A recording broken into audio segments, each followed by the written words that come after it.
The Cosmic Adventures of Captain Hob by Cameron James Drury. Narrated by Cameron James Drury. Chapter 4. The Escape Plan. An unnatural silence hung over the early morning darkness. Tension and anxiety filled the rear of the C-47 Skytrain bomber, where two lines of men sat crowded together. Some held on to rosary beads praying quietly, while others thought of their childhoods and families back home. And some stared blankly at the rivets lining the cold, metal walls of the plane, with no energy left to even think. They all felt a heavy ache in their stomachs. Regardless, they understood the gravity of the situation, and they knew they might not survive the morning. The 101st American Airborne and their allied Canadian airborne troops were about to commence Operation Neptune. Their job was to parachute quietly into the French countryside to secure bridges and exit roads in preparation for the amphibious D-Day assault that would happen just a few hours later. Piloting the C-47 was Captain Peters, a man that looked every bit the Hollywood hero. He was well built with steely eyes, a square jaw, and a split chin. The captain was known for being stoic, unemotional, and focused, but at that moment, he was distracted with worry and uncertainty. His brother, Corporal Lance, was in the back of his plane. Lance wasn't supposed to be a paratrooper, he was a mechanic for goodness sake. Of course, Captain Peters knew that his little brother was tough as spit and nails and could take care of himself well enough. The brothers had grown up with no father and a sickly mother, and Captain Peters had brought up Lance almost entirely on his own. It was difficult not to worry. As the plane soared quietly over the lush, twilight-lit countryside below, the captain felt a feeling of foreboding, and a chill ran through him, carried on the cool morning air. Then they arrived at the location of the drop, and Captain Peters was signaling to the sergeant behind him to get the men up and ready to jump. Lance had stood up at the sergeant's loud shout, so nervous that he was unable to even swallow. As he straightened up and put on a strong face, like his brother always taught him to do, something caught his attention. It sounded to him as though the plane's drone was growing louder, its motor moaning like a wounded beast in agony. For a split second, Lance saw a blinding flash outside of the oval walls lining the bay wall across from him. Then a large explosion rocked the entire bomber, blowing in the windows like paper and throwing the men out of their straps. Dazed and confused, Lance picked himself quickly from the floor with the breath still knocked out of him, barely registering that the left motor was engulfed in an inferno. All around him, men scrambled in preparation to jump and escape the doomed plane. But Lance unbuckled himself from the lines connecting to his parachute above and charged through the chaos into the front cockpit. As soon as he saw his brother calmly steering the plane, his fears were confirmed. "Peters, I know what you're thinking, but get back to your post, Corporal," the captain yelled sternly at his brother above the roaring engines. "I have to keep piloting, or we'll lose too much altitude and we're dead." Lance's face fell, though he had expected, and dreaded this response. "Don't act like the hero you always do. Jump with us." Captain Peters turned back for a moment, eyes stern but utterly human behind his fogging pilot goggles. "A captain must go down with his ship. I can't afford to lose you or these men." Then his eyes softened and his voice wavered for a moment. "It's a sacrifice I'd gladly die for, brother." Before Lance could reply, the sergeant burst into the cockpit, now filling rapidly with smoke, and dragged him to the rear of the plane. Angry tears ran down Lance's face as he strapped himself back to the parachute line hanging from the ceiling. And as the signal light turned from red to green, man after man jumped out of the open hatch and into the darkness of the early dawn, lashed by smoke and rain. Lance jumped, his heart hammering wildly at the unfamiliar, indistinct landscape below him. At least all the men had made it out safely. He had been the last one to jump, other than the sergeant.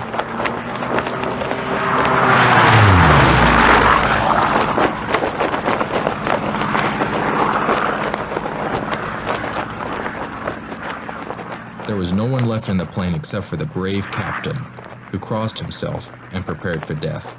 Lance craned his neck from side to side looking for his brother's bomber. Parachutes dotted the dim sky around him like bright lilies in a darkened pond. Then, after a few seconds, he spotted it, and the sight that met him seemed to be playing in slow motion.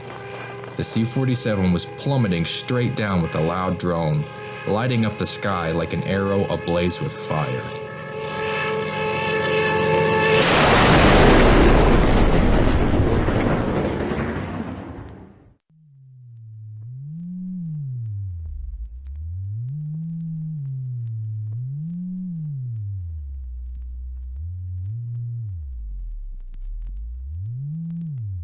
Wigglesworth groggily opened his eyes, unsure what had just woken him.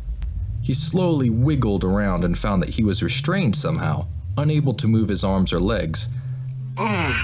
Lance? There was a sharp pain radiating from the top of his furry little head. Wigglesworth peered around the small, dark room with squinted eyes, working hard to discern what was dream and what was reality. He had dreamt in the past as a pet, but could never recall them like he could now. It was difficult to see since there was only one light which hung directly overhead, blinding the ferret. Outside of the light was total darkness, save for two glimmering sets of eyes which observed him coldly. Wigglesworth looked down at his meaty little ferret arms and saw that they were bound by bulky metal cuffs. His legs were in a similar state. Registering these pertinent facts in his mind, Wigglesworth shook his head to clear the last sleepy cobwebs from his mind and sat up alertly, wriggling furiously in his chair like a snake trapped in a bottle. Two creatures approached Wigglesworth menacingly from the darkness. They were the same alien creatures he had seen earlier, but this time without their helmets. The aliens were about his height and build, and had long snouts and stood upright, without any apparent difficulty breathing in Earth's atmosphere. Their large green eyes were outlined by red, and they were covered all over by smooth scales the color of worn brass. Wigglesworth took this all in with narrowed eyes. Now fully awake, he felt not a shred of fear. You boys probably won't understand me, but I gotta give it a shot. You've got two options. The little ferret gave his shackles a tremendous shake. Option 1. Let me go, and I'll go easy on you. Maybe I'll just slack you up, like you did me. Option 2. Wigglesworth bared his teeth into a growl. Don't let me go, and see what happens. You won't like it. But hey, it's a free country. The decision is in your, whatever you have for hands. The reptilians tilted their heads and turned first to each other, then back to the ferret. Your move. The creatures stared intently at Wigglesworth, who stared back. After a full minute of this, what first seemed like an epic staring contest just became increasingly awkward. Wigglesworth sighed and muttered, Enough of this. I got bigger fish. Space lizards to fry. Scrunching up his nose, he squeezed and flexed every beefy muscle in his body. The ferret prepared to use the secret weapon familiar to all his kind. With a strained grunting noise, Wigglesworth began to release his musk hormones into the room like an evil air freshener. A strong, potent scent immediately filled the reptilian creature's lungs and burned their green-red eyes.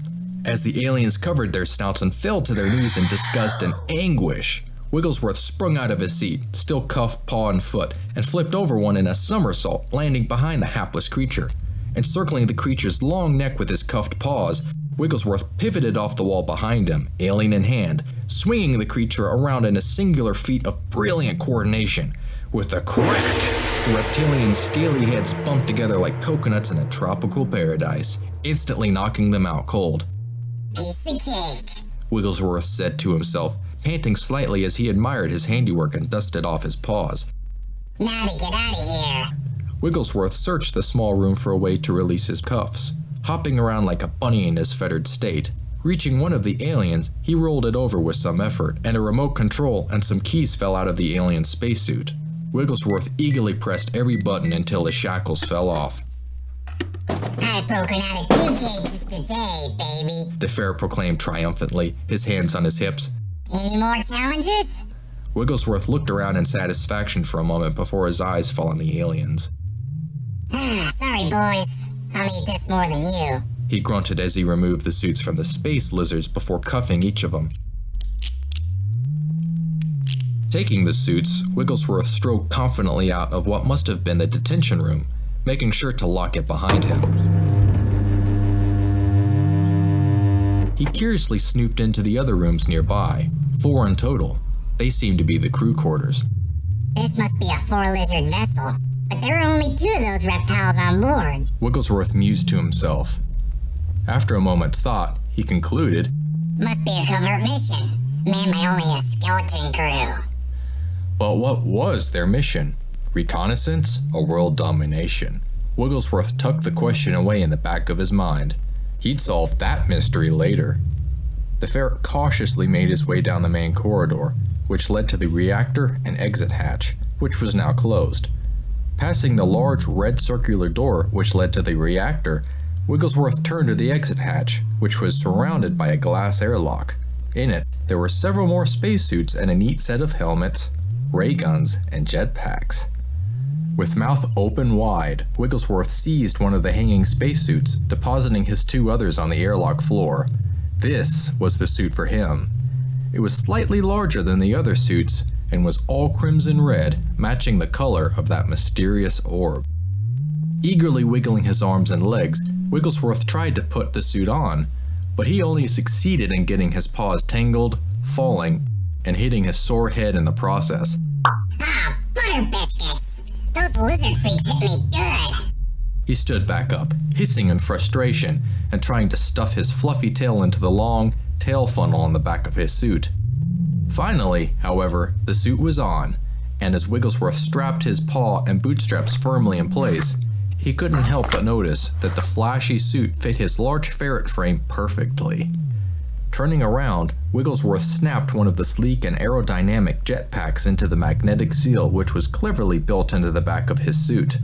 Then he grabbed one of the tiny ray blasters with his paw, admiring its angular beauty and unique coloring. Spinning it around like a cowboy in a spaghetti western and practicing his aim, he holstered it into a built-in slot around his waist. Wigglesworth walked back down the hallway to the bridge of the ship, chest out and brimming with pride at his new outfit. He felt he now had the appearance of someone fitting for the incredible journey that was ahead of him. The bridge was now eerily empty, conspicuously void of the 2 alien creatures. Wigglesworth began to sit at one of the 3 vacated seats when he suddenly noticed another seat further back, located right below the orb's platform. It was beautifully upholstered, with a data screen attached to the right arm. Wigglesworth slowly walked towards the chair, suddenly recalling his strange dream. Or was it a dream? I remember a Captain Peters, a big flying craft, and fire. I have no idea what that could even be about. Where did it come from? Shaking away the faint memories, Wigglesworth surveyed the bridge from his new vantage point. One thing is for sure, I'm in control of this ship now. This is the captain's seat, and this ship needs a captain. His name was the only hurdle. I shall henceforth no longer be called Wigglesworth, the ferret proclaimed, wrinkling his nose in distaste for the foolish name. I shall be called... It took a few minutes of pacing, arms behind his back, but he finally drew upright, head held high, and announced, As the first ferret in the history of mankind, ferret kind, to be gifted with sentience, and as the forerunner of a new race of ferrets, I shall henceforth be known as Captain Hob. I will also rename this ship the Mighty Putorius, in honor of my species. The captain ceremoniously marched over to the captain's chair, clad in his spacesuit with laser holstered and helmet in hand. Sitting in the command chair, Captain Hob waited, tense and excited to begin the journey of his life into the vast, unknown void of the night sky. As he examined the sleek and colorful console to his right, the captain was struck by how familiar it looked, with how comfortable he felt in his new role. I know I've seen this before. Strange. Captain Hob's paw hovered over the brightly lit screen. I can control all the functions of the ship from here. I think this is the button that... He pressed it before he even finished his thought, causing a low, droning hum to fill the room. The main reactor was online, although only barely.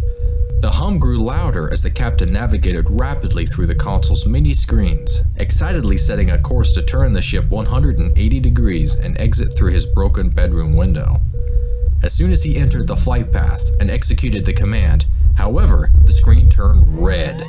A loud alert chime echoed throughout the bridge as Captain Hob smashed the execution button again and again with no success. Oh, snickerdoodle! Looks like I don't have enough power to make my escape just yet. This beauty probably needs some repairs. The captain started to slowly shake his head in vexation, eventually resorting to hopping up and down on his butt as he spammed the button, but to no avail. He was angry that his hopes had been dashed, disappointed by the fact that he was stuck inside a broken ticket to freedom. He almost began reverting to his ferret nature, squeaking and wriggling around in fury. After a few moments, however, the captain regained his composure and was even a little embarrassed as he slowly sat down in a more civilized manner as if nothing had happened. Half peeking around to make sure that his tantrum had not been seen, Captain Hob took a deep breath and ran his paws through his fur, weighing his options. He could grab a few things of value, jump out of the bedroom window and take his chances. He did have a jetpack, after all. Or he could somehow use the little power the ship had left and hide it from the humans, find a way of making the necessary repairs, fly to the moon and trek the stars.